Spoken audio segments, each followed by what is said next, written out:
Yeah. So here we are on May 19th.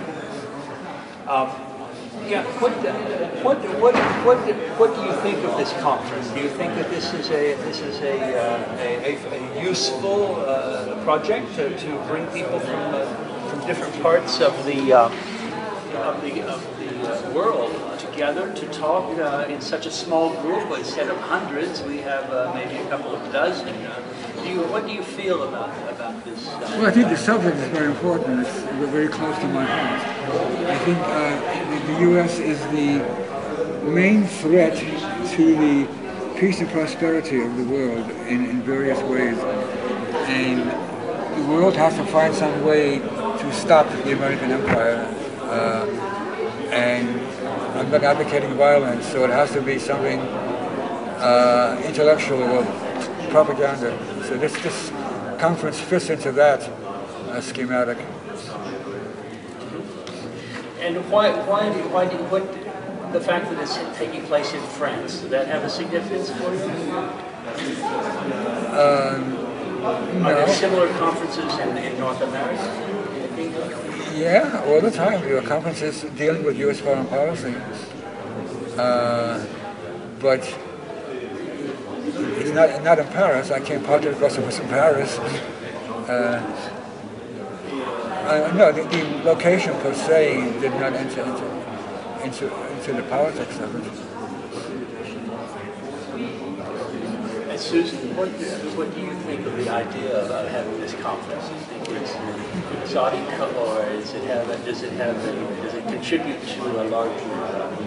Well, I was a little taken aback by the title of it, which marries ethics and U.S. foreign policy, because I happen to agree with Nietzsche that the state is the coldest of cold monsters, and you don't talk ethics and cold monsters in the same sentence. So I perhaps don't agree entirely with William. I think that the U.S. is a great threat, of course, but I think it's also losing a lot of its power now, and because of that, it is likely to do unscripted things that are surprising, things that we can't foresee, because cornered animals do that. And I will tell a little anecdote when we have the conference, but I can say it now, which is that I was last week at the conference, the United Nations Conference of the Least Developed Countries. And at the end of this, the United States says that they will give certain privileges like duty-free, quota-free imports from these countries, except for Bangladesh. So a young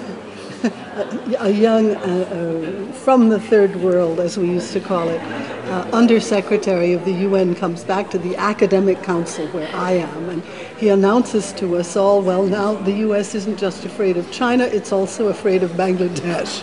So I think it really is on the decline. And that's probably something we'll discuss today. What does a cornered animal do when it's declining, and when it still has great interests, and when it is frankly losing its shirt because of all its foreign engagements and its wars? It can't afford them. That's how the Soviet Union was wrecked, by forcing the leadership to keep up with the United States in spending on armaments. And they got to the point where they were just completely strangled, and that's what caused the collapse. So I think we're seeing another sort of empire beginning to crumble. I heard a criticism, I think it was on Democracy Now! or the Real News of Obama.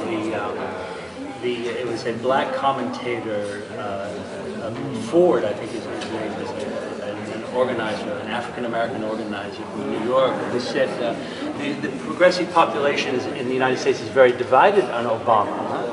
Because there's still people who hope he will do something. Yeah, but with every passing day, the opponents of his policies increase. Every passing day. He said the black community is still asking how he's doing, not what he's doing. Yeah, that's a good point. But it's moving away. He's not regarded highly by almost anyone, except maybe some blacks. And that's not based on politics. It's based on the obvious. I think he's been a great disappointment to anybody who had expectations. I didn't have any at all, and I wrote that before he was in the White House. But for those who had expectations, they're still shaking their heads. By the way, let me comment, when you speak of the yes, please.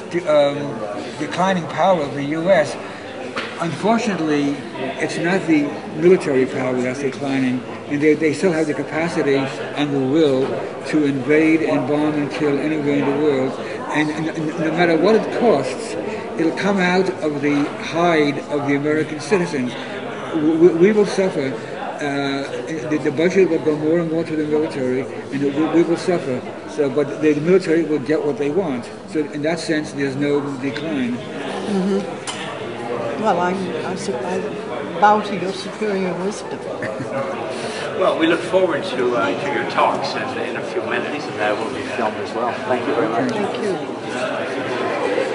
So let's go over here and